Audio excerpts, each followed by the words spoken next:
The Patriots extending DeVante Parker and Ja'Whaun Bentley, but what does it all mean financially? Today, we got the man with the answers. Stick around. You're about to be locked in to the Locked On Patriots podcast. You are Locked On Patriots, your daily New England Patriots podcast. Part of the Locked On Podcast Network, your team every day.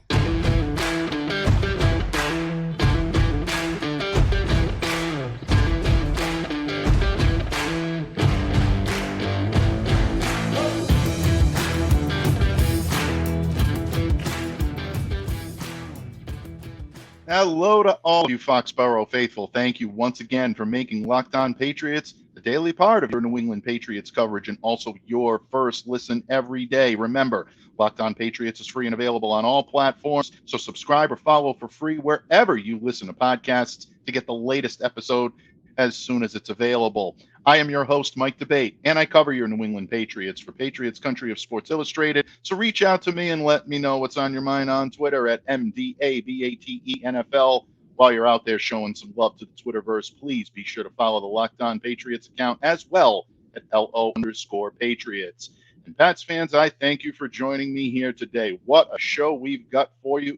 A special shout out, as always, to all of you everydayers out there, all of you Locked On loyalists, those of you who make Locked On Patriots possible. My unending appreciation to you. I'm honored and humbled by your support. And Pats fans, your favorite team in Foxboro, they're locking up some key members of their roster. DeVante Parker set to ink a reported 3-year, $33 million deal, while linebacker Ja'Whaun Bentley extending his stay on a 2-year deal worth up to $18.75 million. But what does it all mean? Well, today on the pod, we've got the man with the answers, the pharaoh of Foxboro finance himself, the great and powerful wizard of Benzan, my good friend, Miguel Benzan. But thank you so much for joining me here today on the pod. Welcome back to Locked On Patriots. Oh, my God, that's awesome. That's awesome. And thank you for allowing me to come on so late in the day. I needed to mow my grass. Thank you so much. Absolutely. You got to get the grass looking optimal. It's the time of year, 4th of July weekend coming up. I completely understand, my friend. And I know you've got a lot to tell Patriots Nation. We're all ears. We're all listening. And let's start with the news of the day. The Patriots inking linebacker team captain Ja'Whaun Bentley to a 2-year extension set to keep him in Foxboro through 2025. We're hearing $9 million guaranteed, a total up to $18.75 million. But Miguel, you know better than we do. Numbers of these types that are thrown around initially don't always indicate what the final deal is going to look like for the Patriots, both short-term and long-term. I saw you tweet it out earlier on Thursday. You like this deal. You like this extension. Love it. What was it about this extension that really got you excited? And what should Patriots fans expect as a result of Ja'Whaun Bentley signing a 2-year extension here in New England? Why I love the deal? Because it's reported as 2 years, $18 million, right? But as Mike V says in his report, if you go for 3 years, it's $18.75 million. So he's going to get in cash if he earns all of incentives, folks. All right, he's going to earn an average of $6.25 million. All right, for one of the best players on your team. All right, that's a bargain. All right. He's been a captain, one of the guys who's won a Super Bowl on this team. So I just loved it. I think he was underrated on Patriot Station. That's why I love the deal. His agent is going to point to say it's 2 years and $18 million. The team's going to think about it as 3 years. I got the guy for 3 years at an average of cost of $6.25 million. We've heard other people who's got better sources than I say that the deal saved the cap space this year for the Patriots. I am pretty sure that's going to be true because he had so much little. He's going to convert most of his $2 million salary into a signing bonus. It's going to he had $1.5 million in playing time incentives that were categorized likely to be earned. I will be surprised if they're still in the deal for this year. He might have incentives for next year, but I would expect him to remove them for this year or to somehow make those incentives not likely to be earned. Mm-hmm. All right, for this year.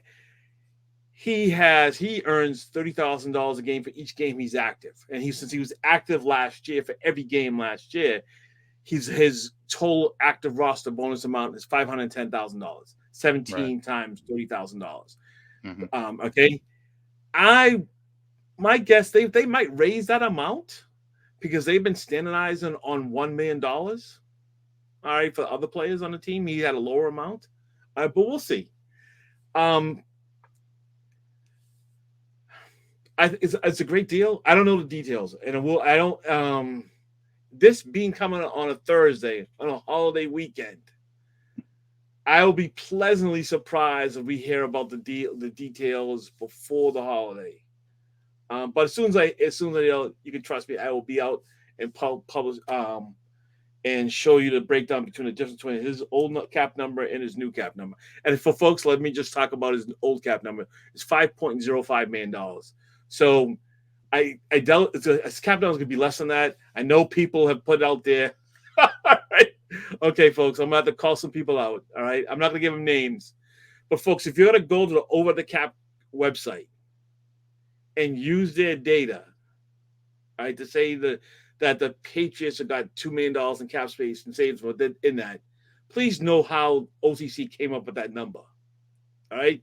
They basically said, hey, I'm going to convert all his salary and his incentives into a signing bonus and prorate it over 5 years.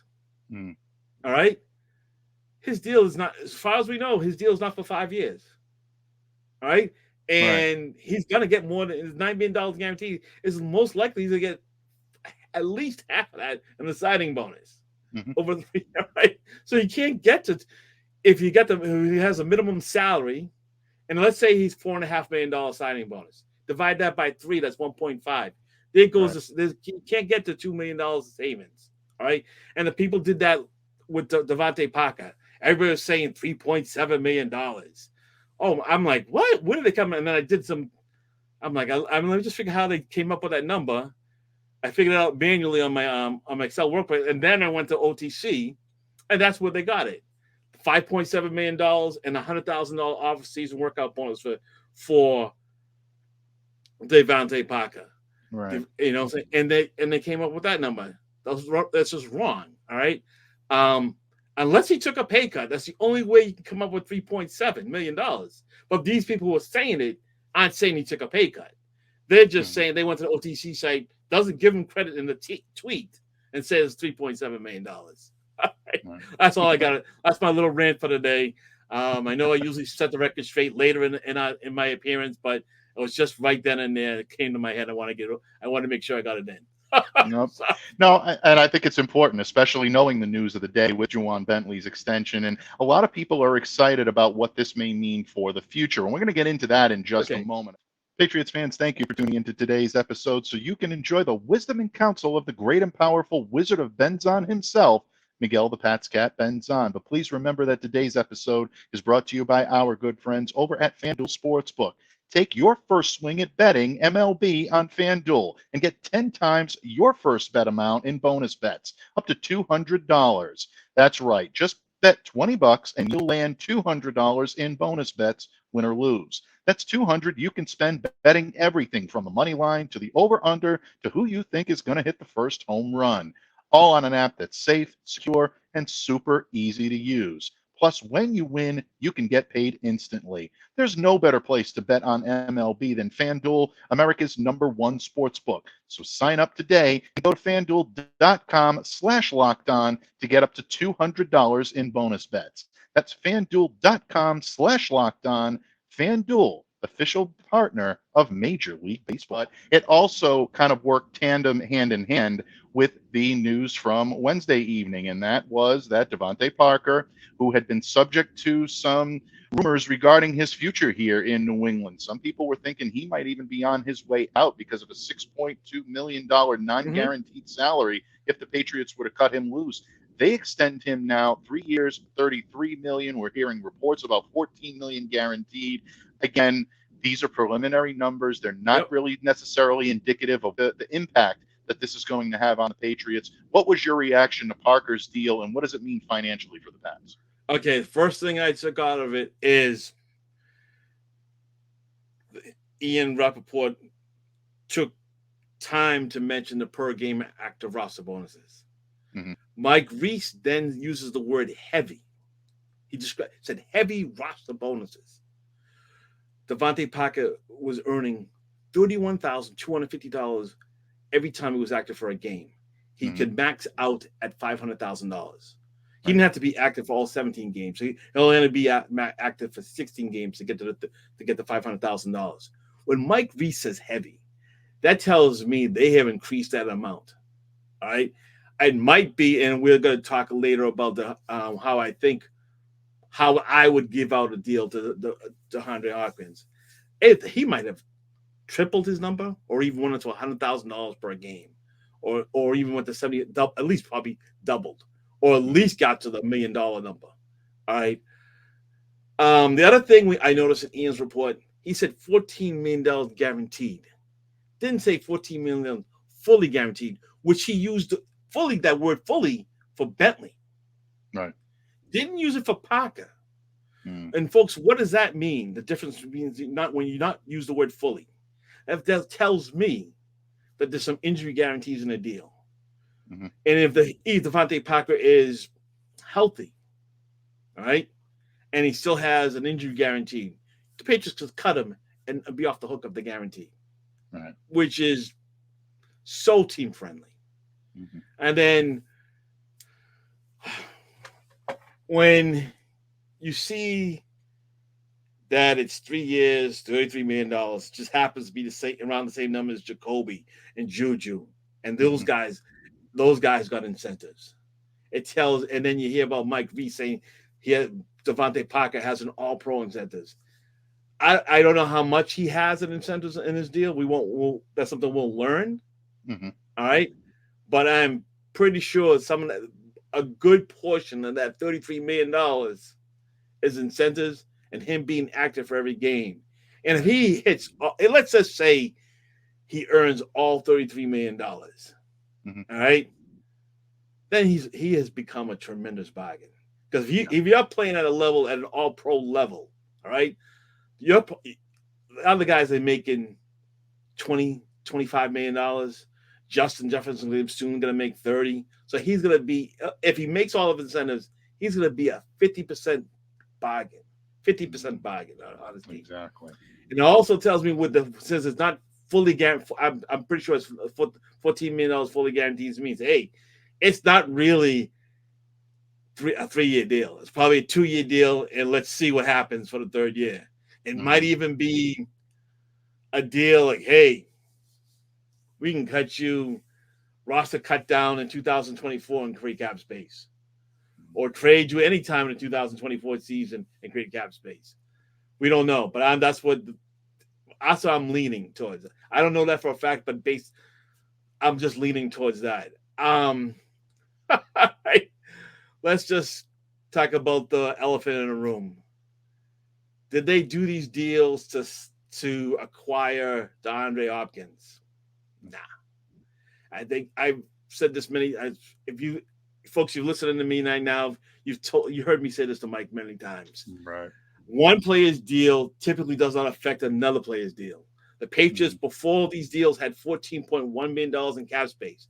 That's more. Well, Mike and I will talk about what I think they could sign him for, but that's more than enough cap space to sign DeAndre Hopkins to a deal. All right. The DeVante Parker had nothing to. In my opinion, and other people have said this and everything, had nothing to do with Hopkins. All right, and people say, "Oh, Hopkins and Hook."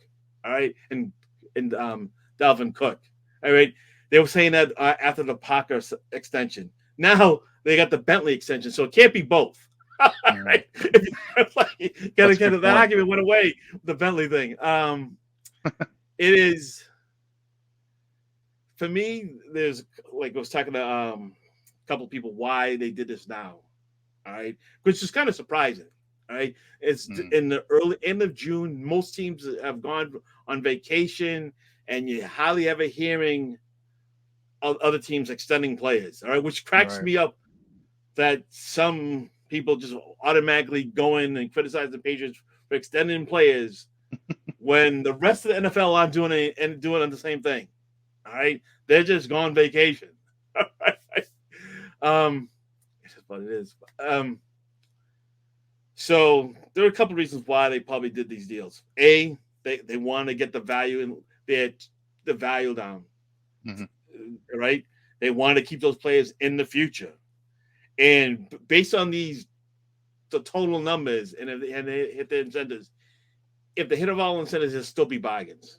All right, you have to create cap space to operate the rest of the league year. Since 2020, which was the year of the latest CBA, which introduced elevating practice squad players, right? So, which is a whole big thing, because that was different. That whole practice squad thing made the cost of having a practice squad much more.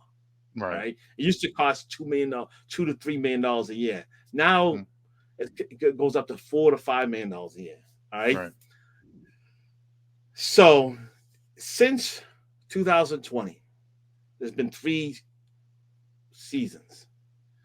From the start of training camp to the end of the regular season, the Patriots have averaged using $16.5 million in cap space. They don't need to have the $16.5 million at the start of the training camp, because you can create cap space as you go, which the Patriots have done. Like, for example, they traded Stephon Gilmore in the middle of the season. But they can create cap space as they go. All right. They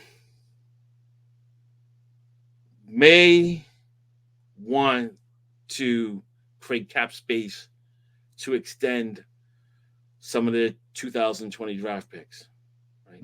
Like Uchi, Duggar, and Michael Iwanu. And all right, so, and I'll say, and I wanted to bring it up and just say this quickly, because I always want to say something I don't think anybody else is going to say. For example, these guys have such a low cap number, all right? And their minimum salary for this year, Mike, is $1.01 million, right? So in order to not create cap, not to increase their cap number with an extension, you would have to sign Michael Iwanu to a deal that only has a signing proration of $1.923 million. So imagine, like, hey, Michael Iwanu, I want to give you a 5-year deal. I'm going to give you $9.615 million as a signing bonus. He's going to say no. All right. So you definitely going to think, if you're extending Iwanu, you got to give him a bigger signing bonus in about 5 years than $9.615 million. For Duggar, that number is $8.665 million. For Uchi, is $1.75 million. All right. So if you plan to extend any of those 3 guys, you'll probably increase their cap number. So that's one of the reasons they've done these deals to create cap space, is to sign one or more of these guys. All right. And the other thing is, they had a lot of free agents next year. Right? Yeah. So by getting them done early, you save yourself money. All right, because you're the only team right now who's negotiating with Parker and Bentley. But if they become free agents in March, you're competing with 31 other teams for their services. All right, so you save yourself, as long as they played well or didn't get injured during the season. All right, but if they played well, they're probably not. I guarantee you right now, without even knowing their deals, if those 2 guys play well, their 2024 cap number is going to look like such a bargain. I tell you that right now. I am so sure of that. Okay, so I think I answered that question. I'm sorry. No, I believe you absolutely did. And I'm glad that you mentioned earlier on about Hopkins, because we do want to get into him in just a moment. A lot of people wondering what a deal for DeAndre may look like in light of these 2 contract extensions. So Miguel's got the answers, folks. Definitely stick around. Let us know your thoughts in the comments section below, or if you're listening on whatever podcast platform that you'd like to listen to Locked On Patriots on, drop us a line on Twitter. We'd love to hear your thoughts. But one thing I did want to circle back around with you, and you mentioned Michael Waynu, you mentioned guys like Kyle Duggar that are up for contract extensions, we think, this year. They're headed for free agency, probably headed for big paydays. Do these moves help facilitate a move like this possibly before the season? Okay. Yes. It's oh man. It's and I wish I had that thought. I wish I thought of this question before, because I have a text document of when the Patriots have extended draft picks in their deal. Sometimes they have done it. I know James White was the earliest one. He was done in April. Sometimes they've done deals. So they've done deals in the spring, they've done deals during the season, and they've done deals in February.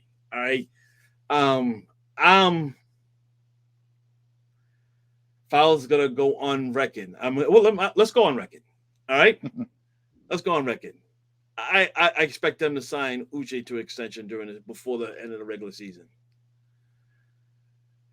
I think they might tag Duggar. I think I want to go someplace else.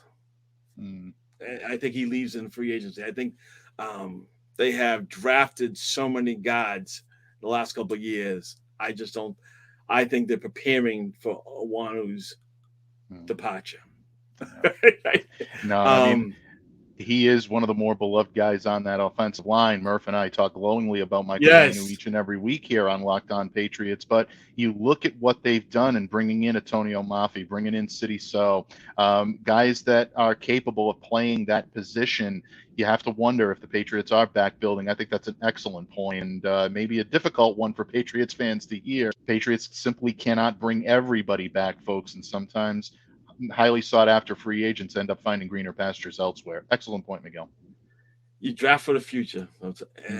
It's not just for this year, it's also for the future. And I think that, and like Fred Kershaw said, their actions, Patriots actions tend to speak louder than their words. And what they're telling me, their actions are telling me to prepare him. Maybe they already talked to Onwenu and they realize they're not going to be able to, he wants more money than they're willing to pay. Or he wants to become a tackle, because some tackles get paid higher than guards. All right. Maybe he wants to become, but they're saying, hey, we like you as a guard, but maybe Michael wants, I don't know this, folks, but we just saying, I think they're preparing for life without him. All right. Absolutely. And I'm going to go record. Let's just go on record right here. Uche gets extended before the end of the regular season. Duggar probably gets extended in February. Oh man, yeah. I'll go in February. Maybe let's go early March. Okay. Folks, you heard it here first. Uche, then Duggar, and Michael Waynu. We definitely treasure the time that we had here with you. But you know what? All of these guys are going to be in Foxboro in 2023, folks. So you know what? Let's worry about 2024 when it happens. And speaking of 2023, the Patriots are hoping that they're not done yet adding to their roster.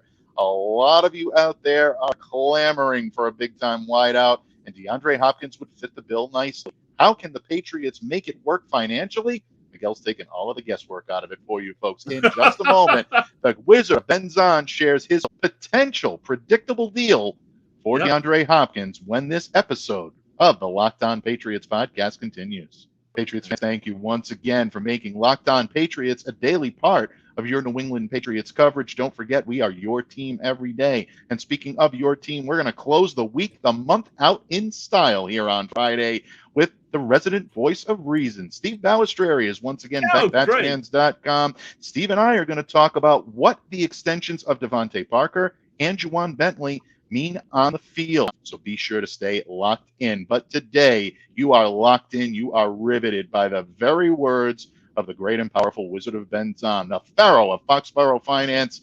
Yeah, I'm loving that one. I think really we're going to trademark that. I love that one. My good friend Miguel Benzan, one of the best guys in the business, one of the best guys on the planet. I will absolutely stand by that every day of the week and twice on Sunday. But thank you so much already for enlightening us on the contract extensions of DeVante Parker, of Ja'Whaun Bentley, what it means for the Patriots.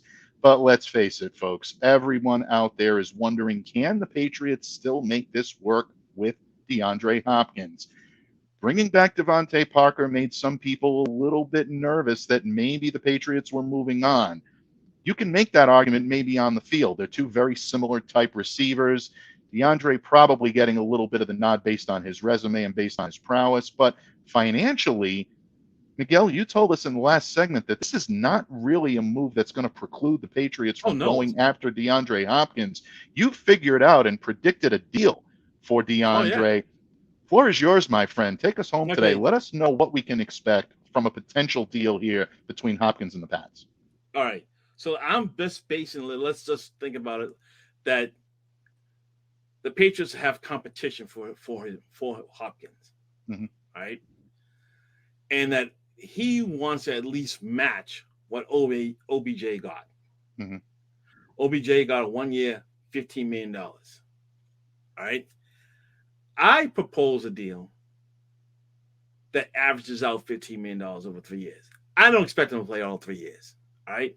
But I structured a deal that's, I say, team friendly, but also player friendly in a way. All right.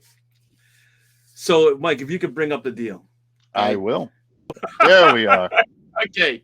So, folks, what I propose to do is to give him an $11.7 million signing bonus. That's going to be prorated $3.9 million a year. I will also guarantee his salary for this year, $1.3 million. All right? 11.7 plus 1.3 equals $13 million. All right? He can get to $15 million by being active in my scenario for 16 games. You see there, and I have the active roster bonus, $900,000. All right? That's because he was active for 9 games in 2022. So I'm proposing kind of a building off what the Patriots did with Darrelle Revis in DeVante Parker's old deal, in which the player earned a total amount in just 16 games and not in 17 games. So what I propose for Hopkins, $100,000 for each game, the first 10 games that he's active. So that's $1 million that he earns in the first 10 games. The next 4 games, he gets $125,000 to him. The last 2 games, 15 and 16, $250,000. So he gets $2 million if he's active for every game. All right. OBJ could earn up to $3 million in incentives. I topped that by saying going $4 million in incentives. All right. And I would tie the incentives to, not only the receptions, receiving yards, touchdowns. I would put down wins and Super Bowl appearance. And all these, and with the Super Bowl appearance, he would have to play in the game X amount of snaps. All right. I get that. So if he plays well, folks, he earns $19 million. All right. I don't think if he plays well, anybody's is going to complain that he earned $19 million in 1 year. All right. And then his cap number next year is going to be high. And that's going to be high in 2025. But you notice that the Patriots can cut him and still create cap space. Okay. So you can think that's my proposal. Like, for example, even like the last year of his deal is a ton of cap space created by cutting him. Even next year, if you were to cut him, you have some dead money, just $7.8 million, but you have cap savings before the Rule of 51 of $10.6 million. All right. And the cap savings goes up if you cut him after June 1 of next year. All right. Would DeAndre Hopkins sign this deal? I don't know. I do know that he hasn't signed a deal with anyone else. I do think this deal gives him at least the bragging rights of at least the ego matches, say he can match OBJ, and if he does the incentives, he gets more money than OBJ. Right? It allows him to say that. And his cap numbers for this year, folks, it's just $6.1 million. It would go up to $7.2 million if he's active for 16 games. All right. So the Patriots would have to have a cushion for that $1.1 million. All right. Is it doable going forward? Yeah, I think it's I think it's doable. And for example, because the Patriots have yet to, and if you could take have yet to really borrow money from the future. All right, so they could, for example, they could go to our favorite GM wannabe Matthew June and ask him to convert most of his salary into a signing bonus. All right. They could do that and create cap space. They could extend Hunter Henry and create a ton of cap space. So they have still ways of creating cap space. And let's not forget, at roster cutdown, the players who are not in the top 51 list or have a low salary, if they beat out a player with a higher salary, that creates cap space for the Patriots. Right. So we want, for example, let's pay like Justice Savai. If he beats out Lawrence Guy for a cap space, for a roster spot, that creates over $2 million in cap space. Right. So I think it's doable. I don't know. I don't know DeAndre Hopkins personally, so I don't know if this is what he's looking for. I do think this deal is doable. I think it'd be difficult for a team like for example, with very little cap space, like the Kansas City Chiefs, until unless Chris Jones extends his deal, all right, the Kansas City Chiefs can't match this deal. All right. Okay, so if I were the Patriots, I would offer this deal right away. Make an offer I can't refuse. That didn't happen. All right. I love it. But we'll see. And I should say, I guess someone had mentioned, talked about how much little the Patriots have committed to the future. I wish they had also had provided more context to those numbers. It is true the Patriots have very little cap spending, cash commitment for the future. But it's also true they have very few veterans signed for the future. Right. It is also true that their starting quarterback is on a rookie deal. Have you not given him, and he's not eligible for the 5th-year option. All right. Once Mac Jones is off his rookie deal, all right, the Patriots' cash spending for the future cash spending is going to go up if he plays well. All right, because you're going to pick up at least a 5th-year option. Right. And then you might have to tag him the following year. But it is what it is when it comes to reporting on the Patriots. I'm like, holy cow. Like, literally, I shouldn't be surprised about how negative some people are on anything. They don't even know. We don't know the numbers yet. We don't know the numbers on Parker's deal, the exact numbers on Parker's deals, or Bentley deals, but but the Patriots should have done them. Okay. Okay. Because it precluded, literally, when you have $14 million in cap space and you make a move to create cap space, how does it preclude you from signing a player like Hopkins? I don't understand that at all. No, I don't either. I was very much in support of both deals when I heard them. I was happy to hear that Parker was getting extended on Wednesday. I was even happier to hear that Bentley was being extended on Thursday. These are two players I thought very highly of by the Patriots brass. And it's obvious in this scenario, in both scenarios, that they're a part of their immediate plans and their future plans as well. And something Gail talked about earlier, and I tweeted this out earlier today, they had the space to be able to sign D-Hop earlier on. They did not need either of these deals to be able to facilitate that. Miguel has laid it out, I think, perfectly here with a DeAndre Hopkins deal, folks. So if you're watching on YouTube, definitely get an eyeful. If for any reason you're not watching on YouTube, folks, and you are listening to this, we will be attaching this document to the tweet that goes out via LO_Patriots. So keep a sharp eye on that. If you're wondering what the numbers look like, just go here, or you can go to PatsCap on Twitter, and Miguel will share all the details with you. But Miguel, this is excellent. You've got a great base here. And folks, if you're wondering whether or not DeAndre Hopkins can still be a New England Patriot,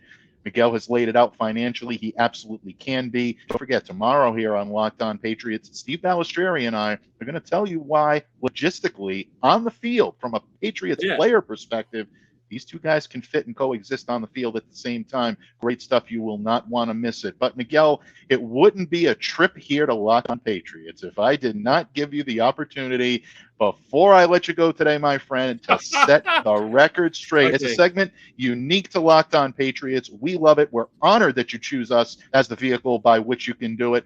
Floor is yours, my friend. Please let us know any of those erroneous cat myths that are floating around out there. Set the record straight, my friend.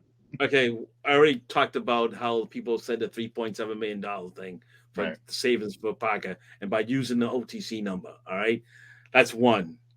Two, I talked about the future cap spending. I'm not saying it's wrong. I just wish they added context, like saying that they should talk about how few veterans the Patriots have. Whereas if you don't have, and like, if you don't know about Mac Jones, if you don't know your starting quarterback, you don't want to be tied up with a veteran deal. You want to be able to pivot. Right. You want to be able to pivot. Mm-hmm. You want to be able to have the capability of acquiring a veteran quarterback. All right. So I think it's a good thing that they don't have that much future cash commitments. Because and let's say if Mac Jones is the real deal, those numbers look much different. Will look much different in the future. All right. Mm-hmm. And you'll have the ability to build around them with younger players, older than older players. Yeah. Okay. All right. And oh my gosh. Can someone, I hate calling out people, but someone please tell the Athletics Jad Graff that Malik Cunningham did not receive the most cap guaranteed money of any USDFA Patriots. That was Jeff Demps. I know it's a little before he started covering the Patriots. But it was Jeff Demps. It's not I don't think it's a big deal that Malik Cunningham got $200,000 guaranteed. It doesn't matter. Because it's not even close to all the money he would make as a practice squad player. All right. And the Patriots there've never been a correlation to how much guaranteed a USDFA makes in guaranteed money than him making the roster. It's never guaranteed. It's such a small amount, $170,000. You can't possibly tell me that $170,000 is going to guarantee you a roster spot when you have other guys that you're in your roster projection that you're cutting that has much more money. You're right. Okay. You've said that several times here on these airwaves. The last 2 years running, I know it's been part of this time of year when you set the record straight. That's usually one of your points. I was waiting for that, and I'm glad that you made the point. Mike, if you're doing a 53-man roster projection and you're cutting guys who have more dead money than $170,000, because if the Patriots to waive Malik Cunningham and it goes unclaimed on waivers, his done money for this year, would be $180,000. $10,000 would be signing bonus proration. All right. Mm-hmm. If your 53-man roster projection is cutting veterans with more than that, I don't see how you could be consistent and then say you got to keep Malik Cunningham because his dead money is so high. He's got so much guaranteed money. Folks, it does not matter. And let's say, you're guaranteeing him like $400,000, $500,000, or like a rookie salary. It does not really matter for the Patriots. They care how you play in the preseason, in the training camp, how you perform. All right. And that's my rant. Because I'm a subscriber. That's my rant. Because I'm a subscriber to the Athletic. I love that. Absolutely. Okay, but no. I gotta see it twice. The first time I wasn't a rant. I didn't want to call him. First time I didn't call people out. The second time I got to call people out. But bottom line, my friend, I mean, that's what we bring you on here for, and that's why you are, in my opinion, one of the best Twitter follows, not just in the region, but anywhere in the Twitterverse. Not only do you do it with entertaining and a class style all your own, but you do it with an accuracy and a attention to detail that you just simply don't find a lot of places on Twitter any longer. You are the salary PatsCap Top Gun. I always say that. The plaque for the alternates does not exist because you have no equal as far as I'm concerned. You're a great man, and you've proved it again here today, not just setting the record straight, but also giving us new light, a new way to look at the extensions of both DeVante Parker and Ja'Whaun Bentley, and of course, laying out exactly what the Patriots should do to bring DeAndre Hopkins in-house. Anyone telling you that the Patriots can't do it, go back to this show, take a look at what Miguel just laid out, and you'll see it's not only very possible, they can definitely do it. The only question is, will they do it? And the jury is still out on that one. Well, I think Mike, I'll say this. We know they made him an offer. They just didn't make him an offer he couldn't refuse. That's right. They did not. Right. I'm hoping that he considers my offer. And I know I want to lead you into a God River reference. The best your interests don't conflict with mine. On the day of your daughter's wedding, Miguel. Oh my gosh. Oh, kidding aside, folks. Really, I mean, we would love for Bill Belichick to make a Godfather-esque offer to DeAndre Hopkins and get him here in New England. But you know what? Bottom line, whether D-Hop's here or not, the Patriots are still putting together, I think, a team that is going to maybe surprise some people, but it's definitely going to be an improvement from what we've seen on the field in 2022. And financially, the Patriots seem to be hitting the right button so far. They've got the blessing from the Pharaoh of Foxboro Finance, and I'm going to ride that for everything it's worth. But what can I say? You come here, you lend your wisdom and counsel, and I truly mean this, folks. The way only he can. There is no other source that I rely on when it comes to salary cap information. When I'm working on a story or I'm trying to get an article out, he is the only call that I make, and he's the only one that I need to make. And anytime I've ever asked him to come and help lend his wisdom and counsel here on Locked On Patriots, buddy, you're always there. You are truly a remarkable man. The charity work that he does for Hartford Habitat for Humanity is truly awe-inspiring. I'm honored to be your friend. And please, before I let you go today, the floor is yours to go ahead and to let our listeners know the great work that you do for that organization and anything else that you think we should be aware of that you're working on right now that could be interesting between now and training camp, my friend. All right. Well, the Patriots, you can see on Twitter, I'm @PatsCap. My pinned tweet is how you can donate to my chosen charity. I believe in the American dream, so I'm trying to help someone get into a home. All right. That's all I got. That's all I got to say about that. I believe in paying it forward. God has blessed me and my family, so I'm trying to pay it forward. As for what's to come, next couple of days we'll learn the details of these extensions. We'll learn, hopefully, one of these days before shy Mike Sullivan loses his mind, the Patriots will sign Christian Gonzalez and Keon White. We're hoping. All right. It's coming, Shy. We know it. Yeah. I love Shy. We love him. We love him. He's great. I know, but he's such a worrywart for no reason. Don't have to worry about these. He's passionate, Miguel. He's passionate. I will also go on the record right now and still say the Patriots will sign those two players before training camp starts. I am 100% confident in that. I do recommend reading a piece I will retweet in the future and later tonight about how Howard Balzer about why the second round draft picks haven't been signed. It talks about the guarantee money. Look, folks, it's kind of silly why Keon White hasn't been signed. They're not arguing about how much guaranteed salary. They're talking about 2023. They're not arguing because it's going to be 100% guaranteed. They're not arguing about how much guaranteed salary is going to get in 2024. It's going to be 100% guaranteed. They're actually arguing about how much guaranteed salary is going to get in 2025. All right? That's what the holdup is. And because there's other players around where he was drafted who haven't signed, the Patriots can't agree on a number. Right? Those two sides can't agree on a number. Once the other people sign, it's going to probably split the difference and boom, we'll be done.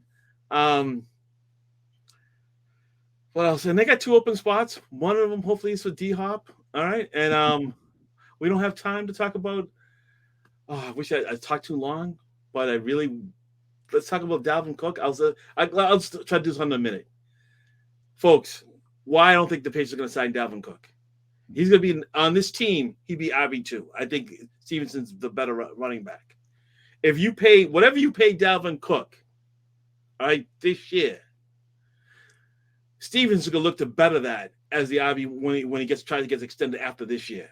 All right, so you can if you pay Cook $5-6 million this year, that's the floor for any Stevenson deal next year.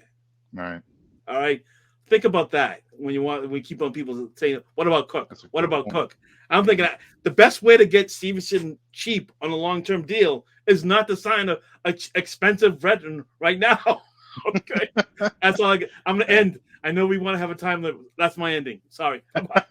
No. I'm glad that you brought up Dalvin, because I think Okay. a lot of people are looking at him under the surface. A lot of people are saying, hey, you know what? There's a possibility. Miami looks to be a pretty good fit there. Murph and I talked about it on Monday. Logistically, we're looking at this now with Dalvin. It's looking likely that South Beach could be the destination. But, folks, keep it right here on Locked On Patriots for all the very latest. And if the Patriots do ink DeAndre Hopkins or Dalvin Cook, or dare I say, folks, both, you can bet Miguel's going to be back here to lend his financial wisdom and counsel to tell us how the Pats are going to make it all work throughout the 2023 season. Even if they don't, we're still going to have him back anyway, because we have to know how they're going to operate. So in that vein, folks, thank you once again for making Locked On Patriots a daily part of your New England Patriots coverage. Tomorrow, the voice of reason joins us here on Locked On Patriots, Steve Balestrieri, to talk DeVante Parker, talk Ja'Whaun Bentley on the field. But we thank our good friend Miguel for enlightening us on everything Foxboro finance.